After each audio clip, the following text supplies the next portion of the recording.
ओम शांति। आज मीठे प्यारे बाबा की अव्यक्त मुरली। बाबा आज कहते हैं, बच्चों तुम पूज्य और पूर्वज भी हो, तो तुम्हारी जिम्मेदारी ये बहुत बड़ी है। और जाम्बुवंत ने भी जिस तरह से जाम्बुवंत को याद दिलाया था, जाम्बुवंत जी ने हनुमान जी को याद दिलाया था कि तुम ही सागर को पार करके सीता मैया को छुड़ा कर ला सकते हो। उसी तरह से बाबा हमें हमारे सभी शक्तियों का, गुणों का, सोमानु का याद दिलाते हैं।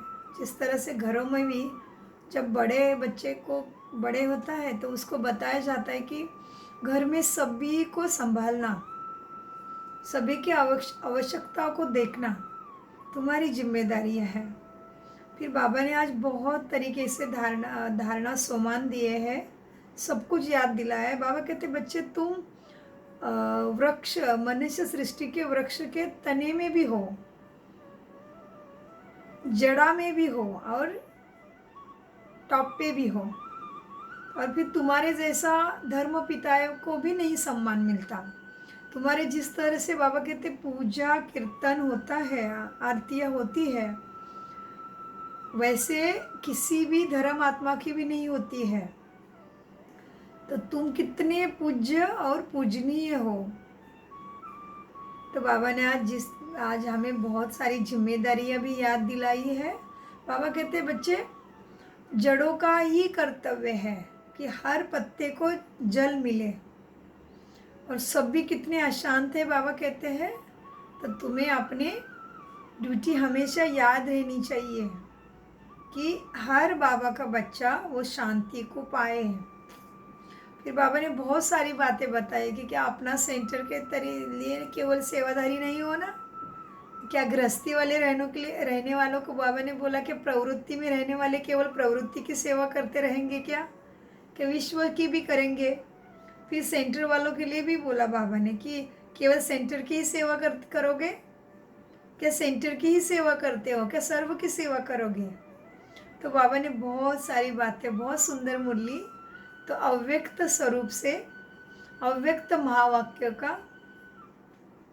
महावाक्य से अपनी बुद्धि भरपूर करते हैं। अव्यक्त बाप दादा सामने बैठे हैं। मुरली चली, आज का तारीख है 13/11/12 और ये मुरली चली है, रिवाइज कोर्स है 10/12/92 मधुबन से। आज की मुरली का बहुत सुंदर शीर्षक है, एक ही लाइन में बाबा ने सब कुछ याद दिलाया। तो आज है पूर्वज और पूज्य की स्मृति में रहकर सर्व की अलौकिक पालना करो। आज विश्व रचयिता बाप अपनी श्रेष्ठ रचना को देख रहे हैं। सर्व रचना में से श्रेष्ठ रचना आप ब्राह्मण आत्माएं हो, क्योंकि आप ही विश्व की पूर्वज आत्माएं हो। एक तरफ पूर्वज हो, साथ साथ पूज्य आत्माएं भी हो। बाबा ने क्या कहा, एक तरफ पूज्य भी और पूर्वज भी हो, क्योंकि आप ही, बाबा कहते हैं, क्योंकि आप ही विश्व की पूर्वज आत्माएं हो। तो इस कल्प वृक्ष की फाउंडेशन अर्थात जड़ आप ब्राह्मण आत्माएं हो। इस वृक्ष के मूल आधार तना भी आप हो, इसलिए आप सर्व आत्माओं के लिए पूर्वज हो। सृष्टि चक्र के अंदर जो विशेष धर्म पिता कहलाए जाते हैं, उन धर्म पिताओं को भी आप पूर्वज आत्मा द्वारा ही बाप का संदेश प्राप्त होता है। कितनी बड़ी बात कही है ना बाबा ने। जिस आधार से ही समय प्रमाण वो धर्म पिताएं अपने धर्म की आत्माओं प्रति संदेश देने के निमित्त बनते हैं। जैसे ब्रह्मा बाबा ग्रेट ग्रेट ग्रैंडफादर है, तो ब्रह्मा के साथ आप ब्राह्मण आत्माएं भी साथी हो। इसीलिए आप पूर्वज आत्माएं गाई हुई हो। और पूर्वज आत्माओं का डायरेक्शन चाहे इनडायरेक्ट, बाबा कहते हैं पूर्वज आत्माओं का डायरेक्ट चाहे इनडायरेक्ट सर्व आत्माओं से कनेक्शन है। जैसे वृक्ष की सर्व डाल डालियों का संबंध जड़ा व तना से जरूर होता है ना। चाहे किसी भी धर्म की छोटी व डाल डालियों का, किसी भी धर्म की छोटी व बड़ी डाल डालियां हो, लेकिन संबंध स्वतः ही होता है। तो पूर्वज हुए ना, आधा कल्प राज्याधिकारी बनने के बाद फिर पूज्य आत्माएं बनते हो। पूज्य बनने में भी आप आत्माओं जैसे पूजा और किसी भी धर्म आत्मा की भी नहीं होती। जैसे आप पूज्य आत्माओं की विधि पूर्वक पूजा होती है, ऐसे कोई धर्म पिता की पूजा नहीं होती। बाप के कार्य में जो आप ब्राह्मण साथी बनते हो, उन्हों की भी देवता व देवी के रूप में विधि पूर्वक पूजा होती है। और कोई भी धर्म पिता के साथी धर्म की पालना करने वाली आत्माओं की ऐसे विधि पूर्वक पूजा नहीं होती। गायन होता है, स्टैचू मूर्ति भी बनाते हैं, लेकिन आप जैसे पूर्वज नहीं बनते। आपका गायन भी होता है तो पूजा भी होती है। कितने महान हैं हम। फिर बाबा कहते हैं गायन की विधि भी आप ब्राह्मण आत्माओं की सबसे न्यारी है। जैसे आप देवताओं का गायन बहुत सुंदर रूप से कीर्तन के रूप में होता है, आरती के रूप में होता है, ऐसे अन्य आत्माओं का गायन इसी प्रकार से नहीं होता। ऐसे क्यों होता? क्योंकि आप श्रेष्ठ रचना पूर्वज और पूज्य हो। आदि आत्माएं आप ब्राह्मण आत्माओं को ही श्रेष्ठ, बाबा ने क्या कहा? आदि आत्माएं आप ब्राह्मण आत्माएं हो, क्योंकि आदि देव ब्रह्मा के सहयोगी श्रेष्ठ कार्य के निमित्त बने हो। अनादि रूप में भी परमात्मा के अति समीप रहने वाले हो, अनादि परम धाम में। फिर बाबा कहते आत्माओं का जो चित्र दिखाते हो, उसमें सबसे समीप आत्माएं कौन सी दिखाते हो? उसमें भी आप ही हो। तो अनादि रूप में भी अति समीप हो, जिसको डबल विदेशी कहते हैं, नियरेस्ट और डियरेस्ट। ऐसे अपने को समझते हो। पूर्वज का क्या काम होता है? पूर्वज सभी की पालना करते हैं। बड़ों की पालना ही प्रसिद्ध होती है। तो आप सभी पूर्वज आत्माएं सर्व आत्माओं की पालना कर रहे हो, या सिर्फ अपने वाले स्टूडेंट की ही पालना करते हो? तो ये सभी सेंटर्स और पाठशाला वालों का अटेंशन खिंचवाया है। फिर बाबा कहते वह संबंध संपर्क वाली आत्माओं की पालना करते हो। सारी विश्व के सारे विश्व की, बाबा कहते हैं सारी विश्व की आत्माओं के पूर्वज हो। सारी विश्व की आत्माओं की पूर्वज हो ना, तो सबकी पालना करते हो। बाबा कहते जब डाल डालिया की जो जड़ व तना होता है, वह सारे वृक्ष के लिए होता है, वह सिर्फ अपने तना के लिए ही होता है। जब डाल डालिए के लिए होता है ना, जड़ अथवा तना द्वारा सारे वृक्ष के पत्ते को पानी मिलता है। वह सिर्फ थोड़ी डाल डालिया को पानी मिलता है? सबको मिलता है ना। लास्ट वाले पत्ते को भी मिलता है, इतना बेहद का नशा है, वह बेहद से हद में आ जाते हो। कितनी सेवा करनी है, हर एक पत्ते को पानी देना है, अर्थात सर्व आत्माओं की पालना करने के निमित्त हो। किसी भी धर्म की आत्माओं को मिलते हो, वह देखते भी हो तो हे पूर्वज आत्माएं, ऐसे अनुभव करती हो कि यह सब आत्माएं हमारे ग्रेट ग्रेट ग्रैंडफादर की ही वंशावली है। हम ब्राह्मण आत्माएं भी मास्टर ग्रेट ग्रेट ग्रैंडफादर है, अर्थात पूर्वज है। ये सब हमारे हैं, वह सिर्फ ब्राह्मण आत्माएं हमारी है। जब भाई भाई कहते हैं तो आप पूर्वज आत्माएं बड़े अर्थात बाप समान हो। इस स्मृति को ही प्रैक्टिकल लाइफ में बाबा क्या कहते हैं, इस स्मृति को ही प्रैक्टिकल लाइफ में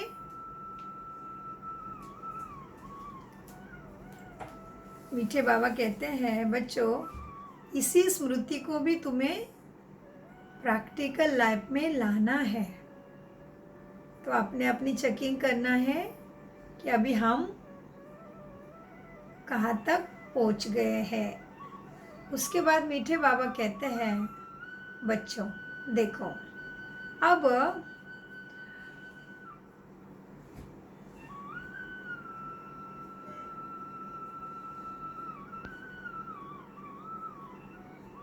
बाबा की याद में रहो। बाबा कहते हैं प्रैक्टिकल लाइफ में अनुभव करना है और कराना है। आप सभी पूर्वज आत्माओं की पालना का स्वरूप क्या है?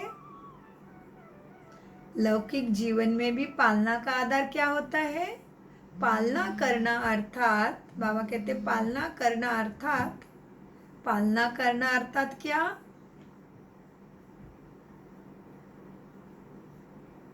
पालना करना अर्थात किसी को भी शक्तिशाली बनाना, किसी भी विधि से साधन से पालना द्वारा शक्तिशाली बनाते, चाहे भोजन द्वारा चाहे पढ़ाई द्वारा।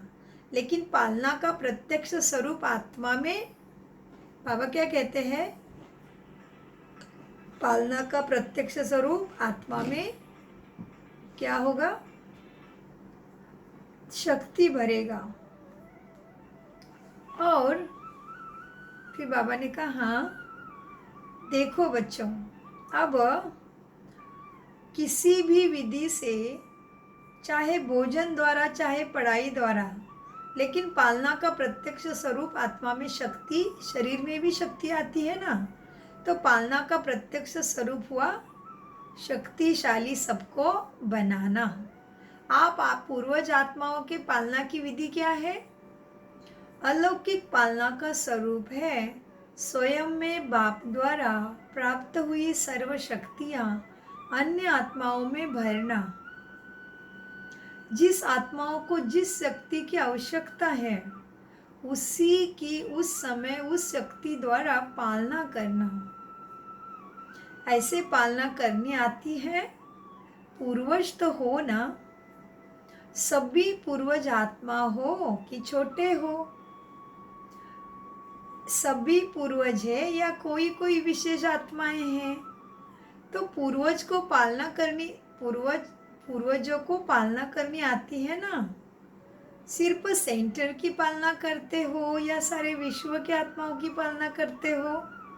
सिर्फ प्रवृत्ति की पालना करते हो या विश्व की पालना करते हो? वर्तमान समय आप पूर्वज आत्माओं के पालना की सर्व आत्माओं को आवश्यकता है। समाचार तो सब इंटरेस्ट से सुनाते हो कि क्या क्या हो रहा है। अयोध्या की घटना के बाद कई स्थानों से हिंसा के समाचार मिल रहे हैं। तो तब अयोध्या में कुछ हुआ है तो उसी के समाचार मिल रहे हैं। तो बाबा और अभी भी तो हमें पता ही है ना क्या हो रहा है सब तरफ।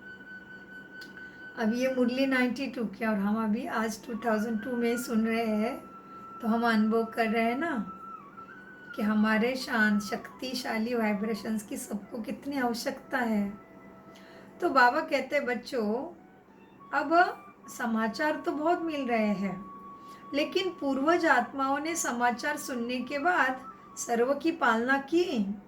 अशांति के समय आप पूर्वज आत्माओं का और विशेष कार्य स्वतः ही हो जाता है। हाँ, अशांति के समय आप पूर्वज आत्माओं का और विशेष कार्य स्वतः ही हो जाता है।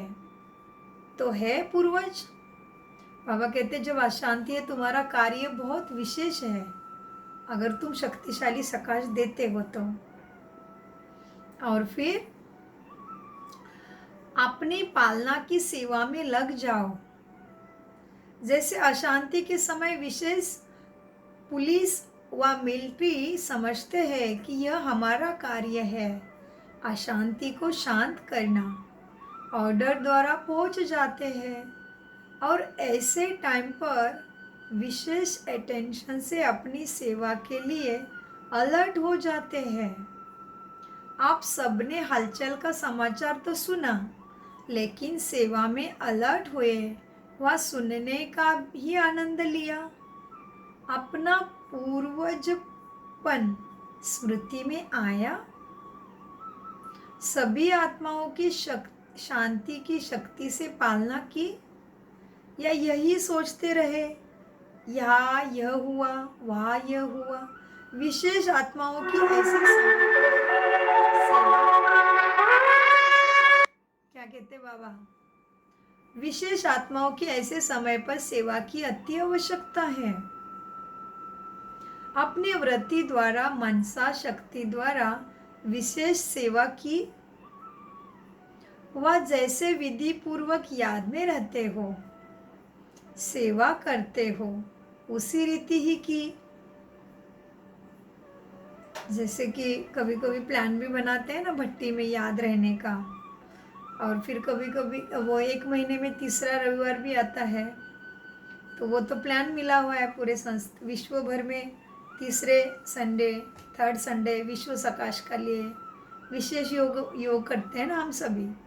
तो बाबा उसी की याद दिलाते हैं कि प्लान अनुसार करते हो। फिर बाबा कहते हैं आप रूहानी सोशल वर्कर भी हो, तो रूहानी सोशल वर्कर ने अपनी विशेष एक्स्ट्रा सोशल सेवा की, इतनी अपनी जिम्मेवारी समझी, या प्रोग्राम मिला तो करेंगे, ऐसा समय पर सेकंड में अपनी सेवा पर अलर्ट हो जाना चाहिए। यही आप पूर्वज आत्माओं की जिम्मेवारी है। अभी भी विश्व में हलचल है, और यह हलचल तो समय प्रति समय बढ़नी ही है। आप आत्माओं का फर्ज है ऐसे समय पर आत्माओं में विशेष शांति की सहन शक्ति की हिम्मत भरना, लाइट हाउस बन सर्व को शक्ति की लाइट देना। समझा क्या करना है? अभी अपनी जिम्मेदारी व फर्ज अदाई और तीव्र गति से पालन करो, जिससे आत्माओं को रूहानी शक्ति की राहत मिले। जलते हुए दुख की अग्नि में शीतल जल भरने का अनुभव करें। यह फर्ज अदाई कर सकते हो, दूर से भी कर सकते, या जब सामने आएंगे तभी करेंगे। कर तो रहे हो, लेकिन अभी और जैसे हलचल तेज होती जाती है तो आपकी सेवा भी और तेज हो। पूर्वजों की पालना क्या है? ऐसे नहीं कि पूर्वज है लेकिन पालना नहीं कर सकते। पूर्वजों का काम ही है पालना द्वारा शक्ति देना। तो जो जैसा भी हो, जैसी भी सबकी एक्ट अपने अपनी चलेगी, लेकिन बाबा ने आज हमें अपने कर्तव्य की याद दिलाई है। पूर्वज और पूज्य आत्मा है ना। तो बाबा कहते हैं मीठे बच्चों, श्रेष्ठ शक्तिशाली स्थिति द्वारा परिस्थिति को पार करने की शक्ति अनुभव कराओ। अच्छा, चारों ओर के सर्व आदि देव ब्रह्मा के मददगार आदि आत्माओं को, सर्व आत्माओं के फाउंडेशन पूर्वज आत्माओं को, सदा सर्व आत्माओं प्रति बेहद सेवा की श्रेष्ठ व्रति रखने वाली आत्माओं को, सर्व रूहानी सोशल सेवाधारी आत्माओं को बाप दादा का याद प्यारा और नमस्ते। हम मीठे प्यारे बच्चों का बाप दादा को याद प्यार और नमस्ते। दादियों से मुलाकात। वर्तमान समय अशांत आत्माओं को शांति देना यह सभी का विशेष कार्य है। रहमदिल बाप के बच्चों को सर्व आत्माओं के प्रति रहम आता है ना। रहमदिल क्या करता है? रहम का अर्थ ही है किसी भी प्रकार की हिम्मत देना, निर्बल आत्मा को बल देना। तो आत्माओं के दुख का संकल्प तो मास्टर सुखदाता आत्माओं के पास पहुंचता ही है। जैसे वहाँ दुख की लहर है, ऐसे ही विशेष आत्माओं में सेवा की विशेष लहर चले। देना है, कुछ करना है, क्या किया वो हर एक को सेवा का एक्स्ट्रा चार्ज चेक करना चाहिए। जैसे साधारण सेवा चलती है वो तो चलती है, लेकिन वर्तमान समय वायुमंडल द्वारा वृत्ति द्वारा सेवा का विशेष अटेंशन रखो। इससे 100 की स्थिति भी स्वतः ही शक्तिशाली हो जाएगी। ऐसे लहर फैल जाए, चाहे अन्य धर्म की आत्माएं हो, लेकिन है तो अपनी वंशावली। चाहे कोई भी धर्म की आत्माएं हो, लेकिन जड़ तो एक ही है। यह है लहर। यह लहर है, बाबा कहते हैं। नहीं है तो किसी दादी ने कहा नहीं है, तभी बाबा कहते हैं ऐसी लहर नहीं है, अटेंशन प्लीज। तो फिर भगवान कहते हैं ऐसी लहर नहीं है तो अटेंशन दे दो।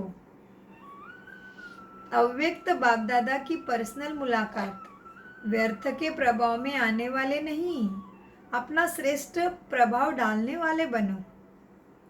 सदा अपने को पुरुषार्थ में आगे बढ़ाने वाली आत्मा हो, ऐसा अनुभव करते हो।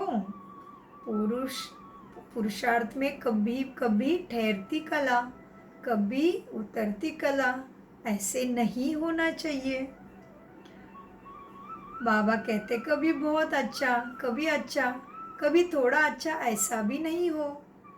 सदा बहुत अच्छा, क्योंकि समय कम है और संपूर्ण बनने की मंजिल श्रेष्ठ है।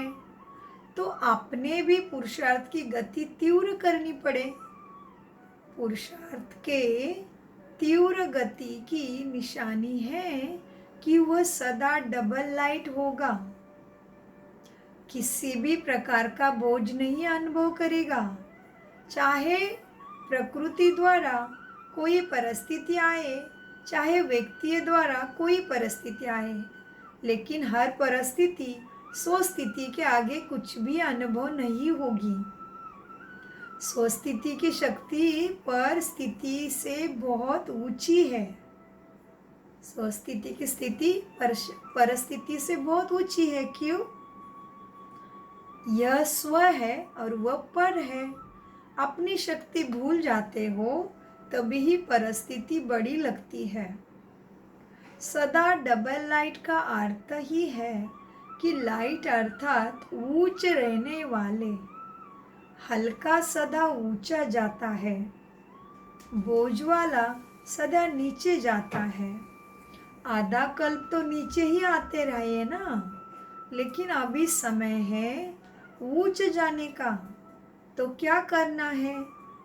सदा ऊपर।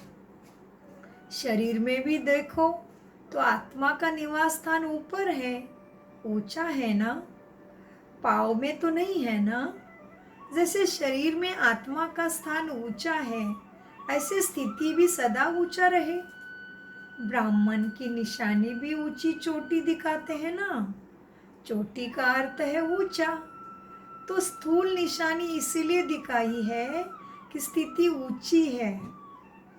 शूद्र को नीचे दिखाते हैं, ब्राह्मण को ऊंचा दिखाते हैं।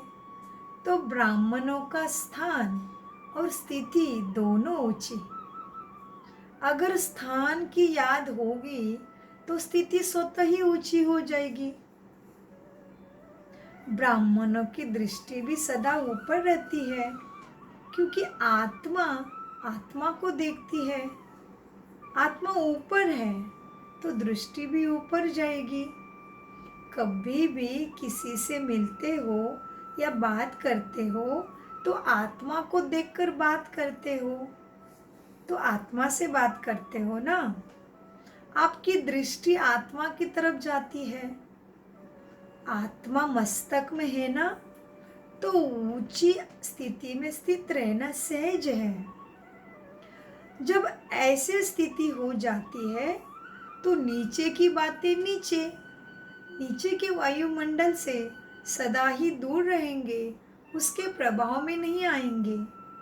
अच्छा प्रभाव पड़ता है या खराब भी पड़ जाता है। अगर प्रवृत्ति में खराब वायुमंडल हो, फिर क्या करते हो? प्रभावित होते हैं। खराब को अच्छा बनाने वाले हो ना, या प्रभाव में आने वाले हो? क्योंकि माया भी देखती है कि अच्छा उंगली तो पकड़ ली, अभी उंगली के बाद हाथ पकड़ेगी। बाबा कहते माया की अवस्था बता रहे बच्चों के ऊपर कैसे अटैक करेगी। फिर बाबा कहते हाथ के बाद पाँव पकड़ लेगी। इसलिए प्रभाव में नहीं आना है। प्रभाव में आने वाले नहीं, श्रेष्ठ प्रभाव डालने वाले। तो ब्राह्मण आत्मा अर्थात सदा डबल लाइट रहने वाले, इसी स्मृति से आगे उड़ते चलो। अच्छा, सभी खुश रहते हो ना? दुख की लहर तो नहीं आती है ना? क्योंकि जो दुख धाम छोड़ चले, उनके पास दुख की लहर कैसे आ सकती है? संगम पर दुख धाम और सुख धाम दोनों का ज्ञान है। दोनों के नॉलेजफुल शक्तिशाली आत्माएं हैं। गलती से भी दुख धाम में जा नहीं सकते। सदा खुशी रहने वाले के पास दुख की लहर कभी आ सकती है क्या? नहीं आ सकती। अच्छा, सेवा और सो की उन्नति दोनों का बैलेंस रखो। ऐसे नहीं सेवा में मस्त हो गए तो सो उन्नति भूल गए। सेवा का शौक ज्यादा है, लेकिन दोनों का बैलेंस होना चाहिए। समझा? अच्छे चल रहे हैं, लेकिन सिर्फ अच्छे तक नहीं रहना, और अच्छे से अच्छे बनना है। वरदान सदगुरु ने सिर पे हाथ रख दिया। अपने जीवन को हीरे समान वैल्यूएबल बनाने वाले स्मृति स्वरूप विस्मृति के चक्कर से मुक्त भव। वरदान का विश्लेषण है, यह संगम युग स्मृति का युग है और कलयुग विस्मृति का युग है। अगर अपने श्रेष्ठ पाठ श्रेष्ठ भाग्य की सदा स्मृति है तो हीरे समान वैल्यूएबल हो, और अगर विस्मृति है तो पत्थर हो। यह स्मृति और विस्मृति का खेल है। संगम युग के रहवासी कभी कलयुग में चक्कर लगाने नहीं जा सकते। अगर थोड़ा भी बुद्धि गई तो चक्कर में फंस जाएंगे, क्योंकि कलयुग में बहुत रौनक है, लेकिन वह रौनक धोखा देने वाली है। स्लोगन, अपने कर्म इंद्रियों को लॉ और ऑर्डर प्रमाण चलाने वाले ही सच्चे राजयोगी है। अपने कर्म इंद्रियों को लॉ और ऑर्डर प्रमाण माना श्रीमत प्रमाण, आत्मा की गुण शक्तियाँ श्रेष्ठ ज्ञान के प्रमाण, बाबा की याद के प्रमाण चलाने वाले ही सच्चे राजयोगी है। ओम शांति। मीठे प्यारे बाप दादा का अनगिनत पदम गुना शुक्रिया प्यारे बाप दादा, शुक्रिया। ओम शांति। शुक्रिया फरिश्तों।